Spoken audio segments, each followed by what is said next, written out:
दोस्तों, सुलक्षणा पंडित 70 और 80 के दशक की जानी मानी गायिका और हीरोइन थी। बालाकी खूबसूरत जिस पर हर कोई फिदा था। हालांकि वो तीखे नए नक्शे, वो कातिल हंसी, जो भी देखता था देखते ही रह जाता था। लेकिन कौन जानता था कि इस हीरोइन के जिंदगी और करियर प्यार के चक्कर में तबाह हो जाएगा। हालांकि कौन जानता था कि हमेशा ही हंसती और खिलखिलाने वाली ये हीरोइन एक दिन खामोश होकर गुमनामी में खो जाएगी। हालांकि खुद सुलक्षणा पंडित को भी इसका आभास नहीं था दरअसल। लेकिन तभी उनकी जिंदगी में एक्टर संजीव कुमार की एंट्री हुई।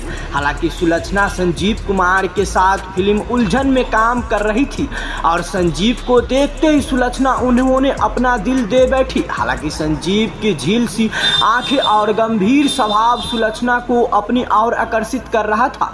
हालांकि वो जानती थी कि संजीव हेमा मालिनी से बेइंतहा प्यार करते हैं, बावजूद इसके सुलक्षणा संजीव कुमार से खुद को दूर नहीं रह पाई। दरअसल बेशक ये एक तरफ प्यार था, लेकिन दोस्ती इतनी गहरी थी कि संजीव कुमार को कोई भी परेशानियां होती या हेमा मालिनी को लेकर कुछ भी बातें होती तो सुलक्षणा के साथ ही करते और बेचारी सुलक्षणा दिल पर पत्थर रखकर सब सुनती और खुद को दिलासा देती रहती कि सब कुछ ठीक हो जाएगा। दरअसल सुलक्षणा इंतजार करती रही कि कब वो वक्त आए जब वो संजीव कुमार से अपने दिल की बात कहे, लेकिन वो वक्त नहीं आया। हालांकि संजीव हेमा मालिनी के एक तरफ प्यार में थे और सुलक्षणा संजीव कुमार के एक तरफ प्यार में, और ये एक तरफ प्यार सुलक्षणा की जिंदगी अस्त व्यस्त कर रहा था। दरअसल सुलक्षणा ने मौका देखकर संजीव को शादी के लिए प्रपोज भी किया, लेकिन संजीव थे कि उन पर हेमा मालिनी का भूत सवार था और उन्होंने सुलक्षणा के शादी के ऑफर को ठुकरा दिया।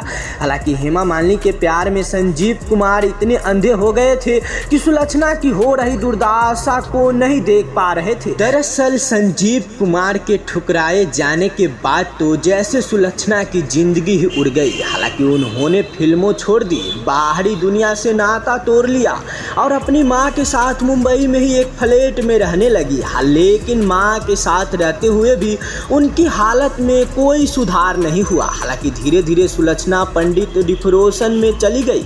हालांकि जैसे संजीव कुमार के धोखे से सुलक्षणा इतनी टूट गई थी कि उन्होंने खुद को मारने की कोशिश भी की थी।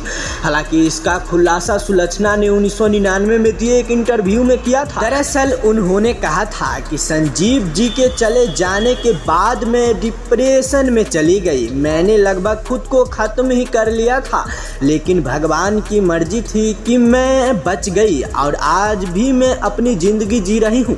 हालांकि मैं अभी भी उस सदमे से उभरी नहीं हूँ। मैंने अपने कमरे का दरवाज़ा बंद कर लिया है और पूरे दिन मैं सिर्फ अच्छी फिल्में देखती हूँ, गाने सुनती हूँ, ताकि मेरी ज़िंदगी और इस दुनिया का सम्मान कर पाऊँ। हालांकि आज सुलक्षणा अपनी बहन विजेता पंडित के साथ उनके घर में रही है।